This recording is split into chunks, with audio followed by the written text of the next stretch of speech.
This video sponsored by SPO digital marketing. இதில் பார்த்தீங்கன்னா வீட்டிலேருந்து 21,000 வரைக்கும் சம்பாதிக்கிற ஆப்ஷன் இருக்குது ஃப்ரெண்ட்ஸ். வேணுன்றவங்க டிஸ்கிரிப்ஷன் நம்பர் தரேன், கான்டாக்ட் ஸ்கிப் பண்ணாதீங்க. பெரிய தப்பு. தினம் 300 ரூபாய் சம்பாதிக்க அரிய வாய்ப்பு. இன்ஸ்டாகிராம், ஃபேஸ்புக் பயன்படுத்த தெரிந்தால் போதும். Content post and content publishing மூலமா தினம் 300 ரூபாய் சம்பாதிக்கலாம். இந்த வேலை செய்ய 5 நிமிடம் போதும். Work training support, group communication support, all language customer live chat support, முக்கியமா சொந்தமா ஒரு பிசினஸ் ஸ்டார்ட் பண்ற அளவுக்கு உங்களால கற்றுக்கொள்ளவும் முடியும், சம்பாதிக்கவும் முடியும். இந்த வேலை வாய்ப்பு வழங்குவது 5 வருடத்திற்கு மேல ரன் ஆகிட்டு இருக்க நம்ம தமிழ்நாட்டு company school of business organisation private limited. மேலும் விவரங்களுக்கு டிஸ்கிரிப்ஷன்ல கொடுத்திருக்க நம்பருக்கு வாட்ஸ்அப் பண்ணுங்க.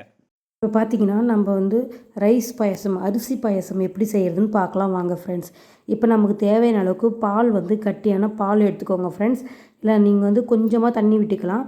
ஏன்னு பார்த்தீங்கன்னா இந்த வந்து பாலை நல்லா நம்ம காய வச்சதுக்கப்புறம் நம்ம என்ன பண்ண போகிறோம்னா பச்சரிசி எடுத்துக்கிறோம் ஃப்ரெண்ட்ஸ். அதை வந்து ஒரு 2 மணி நேரத்துக்கு 3 மணி நேரத்துக்கு நல்லா கழுவிட்டு ஊற வச்சு எடுத்துக்கோங்க ஃப்ரெண்ட்ஸ். எடுத்துக்கிறதுக்கப்புறம் பார்த்தீங்கன்னா பால் நல்லா காஞ்சதும் நீங்கள் வந்து அதில் வந்து பார்த்திங்கன்னா இந்த பச்சரிசி போட்டு நல்லா வேக விடுங்க ஃப்ரெண்ட்ஸ். நம்ம ஒரு பொங்கல் எந்த அளவுக்கு பதம் வரும் அந்த அளவுக்கு பதம் நீங்கள் விட்டாலே போதும் ஃப்ரெண்ட்ஸ். அந்த அளவுக்கு வேக விட்டு எடுக்கும்போது பார்த்திங்கன்னா உங்களுக்கு அந்த கிறிஸ்பினஸ் வந்து அவ்வளோ சூப்பராக இருக்கும் ஃப்ரெண்ட்ஸ். டேஸ்ட்டும் பார்த்திங்கன்னா சர்க்கரை எல்லாமே அதில் பட்டு நல்லாயிருக்கும் ஃப்ரெண்ட்ஸ். கொஞ்சம் நெத்தாக எடுத்துட்டிங்கன்னா நம்ம சாதம் எப்படி நம்ம ஒரு அரிசி சாப்பாடு சாப்பிட்ற மாதிரி இருக்குமோ அந்த மாதிரி டேஸ்ட்டில் மாறிடும். ஸோ நல்லா குழைய எடுத்துக்கோங்க. நெக்ஸ்ட்டு பார்த்திங்கன்னா நல்லா அரிசி வேக வைங்க ஃப்ரெண்ட்ஸ். நல்லா அந்த பால்லே வேகணும். வேக தான் அதனோட டேஸ்ட்டு வந்து செம்மையாக இருக்கும் ஃப்ரெண்ட்ஸ்.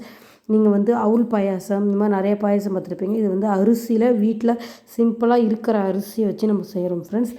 நெக்ஸ்ட்டு பார்த்திங்கன்னா இந்த அரிசி வந்து கொஞ்சம் வெந்ததுக்கப்புறம் பார்த்திங்கனாக்கா நமக்கு இதுக்கு தேவையான பொருள்லாம் எடுத்து ரெடி பண்ணி வச்சுக்கலாம் ஃப்ரெண்ட்ஸ்.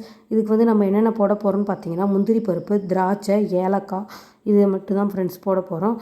இது பார்த்திங்கனாக்கா எல்லாத்தையும் ரெடியாக எடுத்து வச்சுருக்கேன்.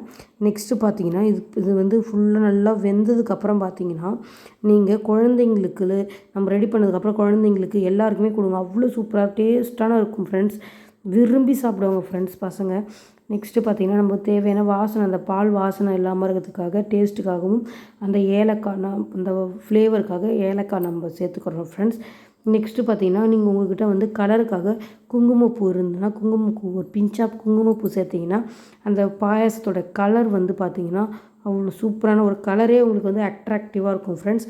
ஸோ வந்து பார்த்திங்கன்னா நான் வந்து கொஞ்சமாக வந்து குங்குமப்பூ ஆட் பண்ணி அதை வந்து கொஞ்சம் நேரம் நல்லா இது பண்ணுறோம் ஃப்ரெண்ட்ஸ்.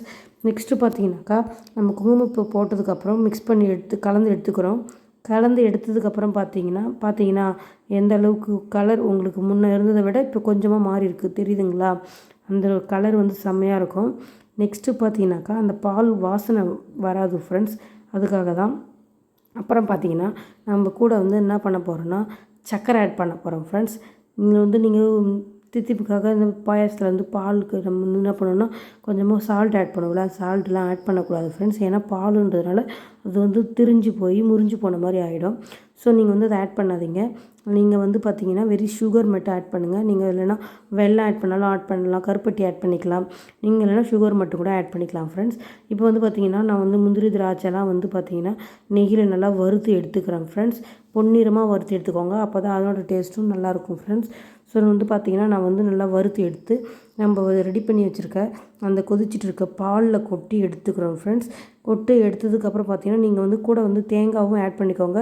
அதையும் நீங்கள் நல்லா நெய்யிலே வறுத்து எடுத்து கொட்டிக்கோங்க ஃப்ரெண்ட்ஸ். வந்து அதனுடைய டேஸ்ட்டும் அந்த நறுக்கணும் போது அது வாசம் நல்லாயிருக்கும் ஃப்ரெண்ட்ஸ். அப்புறம் பார்த்திங்கன்னா சக்கரை தேவையான அளவுக்கு போட்டுக்கோங்க ஃப்ரெண்ட்ஸ். என்னோடய வீடியோஸ் பிடிச்சிருந்தால் லைக் பண்ணி கமெண்ட் பண்ணி சப்ஸ்கிரைப் பண்ணுங்கள் ஃப்ரெண்ட்ஸ். Thank you friends.